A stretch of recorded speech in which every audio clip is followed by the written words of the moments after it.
Assalamu alaikum. Here is the construction update for this week. Carpenters completed the upper framing on the vestibule and are continuing to work on the parapet walls.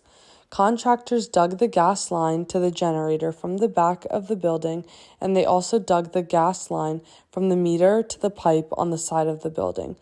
PICO will be on site tomorrow morning to install the gas pipes. Plumbers continue to work on roof drains on the first floor and all the internal piping that goes down through the floor. Concrete contractors were here to set up for work on the vestibule floor and remainder of steel foundation infills. The main entrance vestibule was backfilled with crushed stone. Please continue donating as much as you can and support the project. Jazakallah khair for your support.